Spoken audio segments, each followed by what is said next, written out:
AI, artificial general intelligence, there seems to be two camps of people. Ones who are really working deep in it, like that's the camp I kind of sit in. And a lot of those folks tend to roll their eyes and just not engage into any discussions of the future.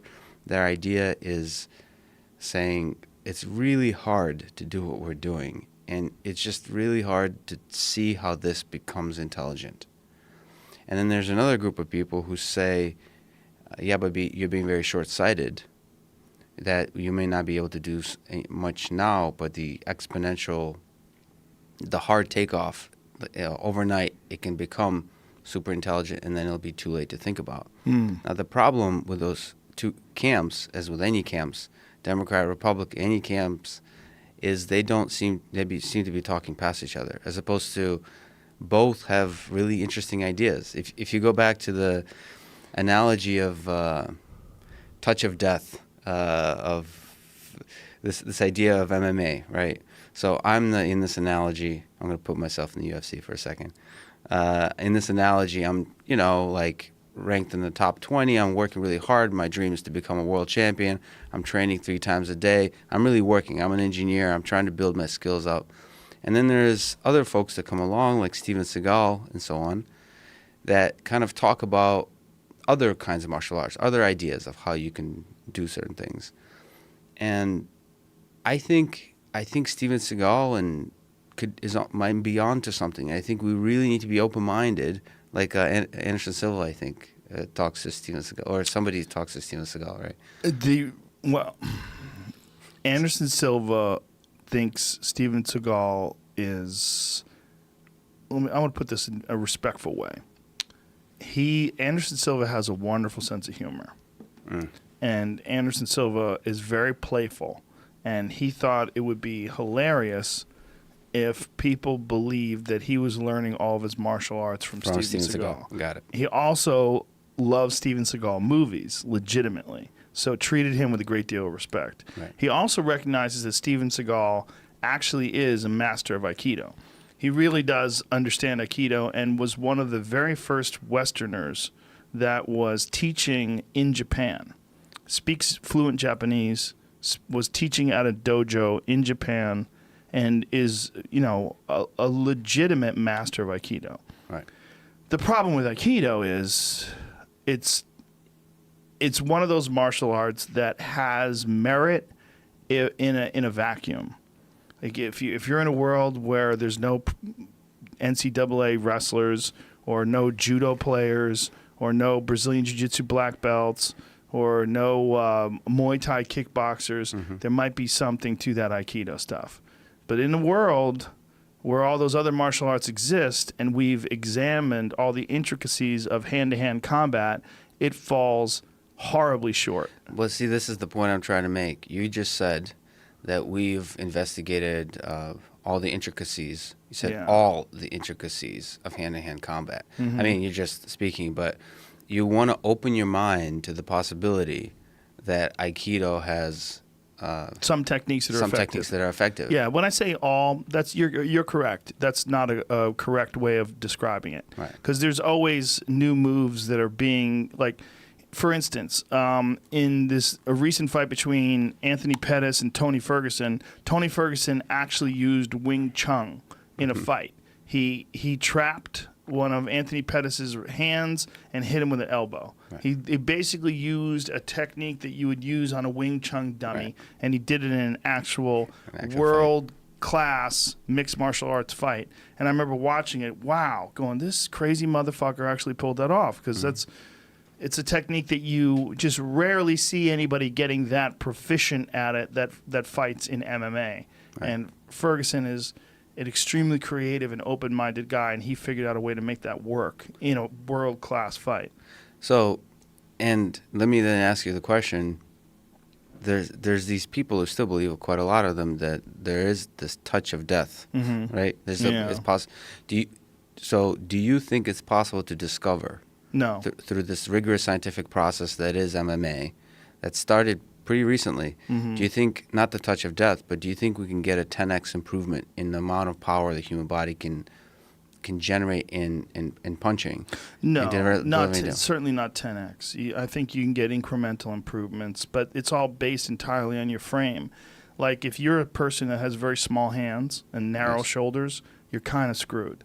There's not really a lot of room for improvement. You can certainly get incremental improvement in your ability to generate power, but you'll never be able to generate the same kind of power as, say, a guy with a very big frame like Brock Lesnar or Derek Lewis or anyone who has. There's like classic elements that go with being able to generate large amounts of power. That's right. Wide shoulders, large hands. There's a lot of characteristics of the human frame itself. Those people, there's only so much power you can generate, and we pretty much know how to do that correctly. So the way you're talking about as a martial arts expert now is kind of the way a lot of the experts in robotics and AI talk about AI. And when the topic of touch of death is brought up. Now, the analogy is not perfect. I tend to use probably too many analogies, because we maybe know the human body better than we know the possibility of AI. I would assume so, right? Yeah. Because the possibility of AI is basically limitless once AI starts redesigning itself. It's not obvious that that's true. Our imagination allows it to be true. When I'm of two minds, I'm both. I can hold both beliefs that are contradictory in my mind. One is that idea is really far away, almost bordering on BS, and the other is it can be there overnight.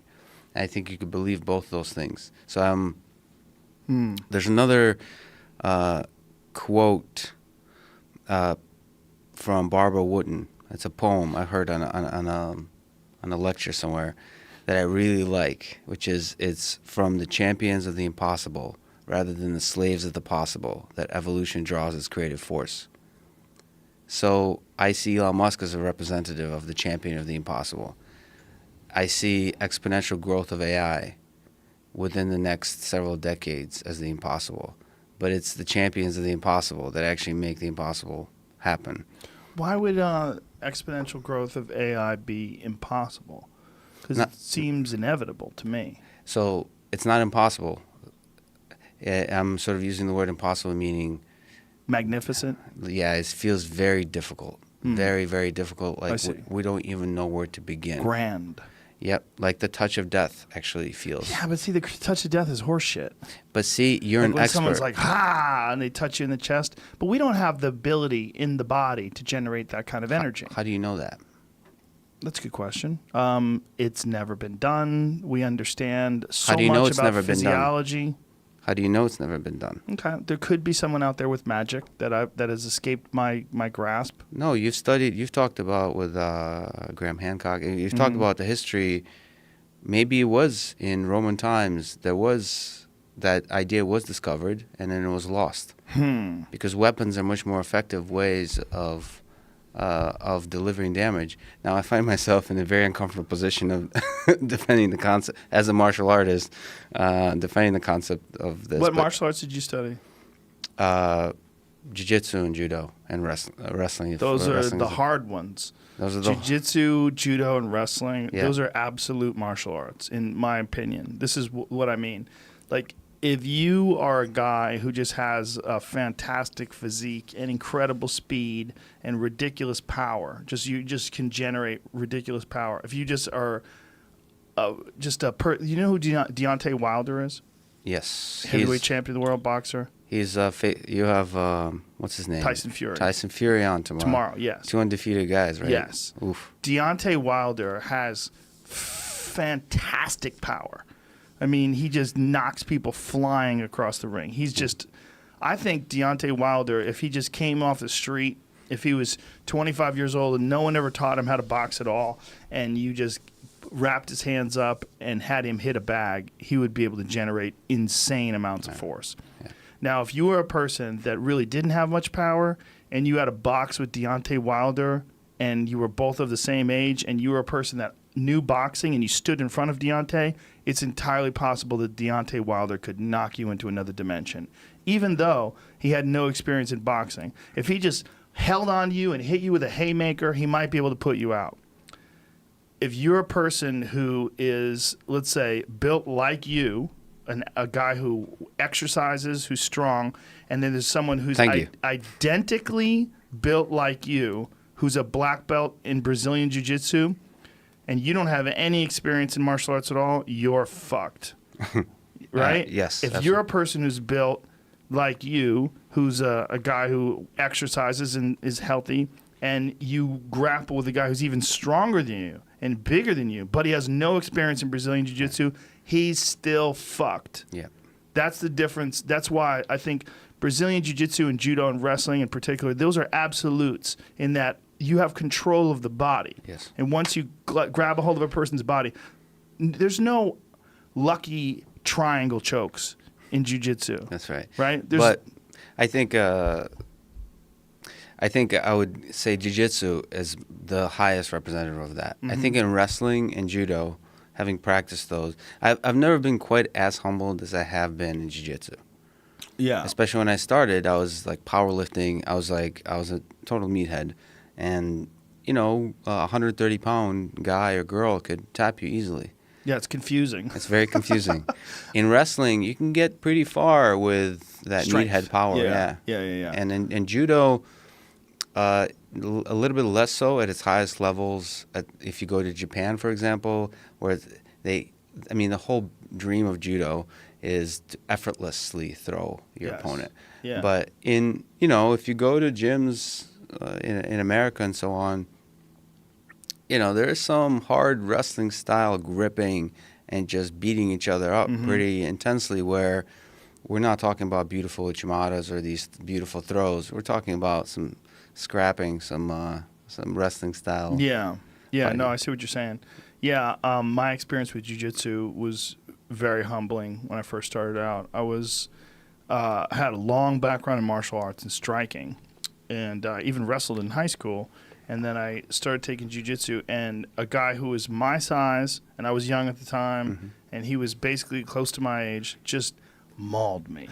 And he wasn't even a black belt. I think he was a purple belt. He might have been a blue belt. I think he was a purple belt.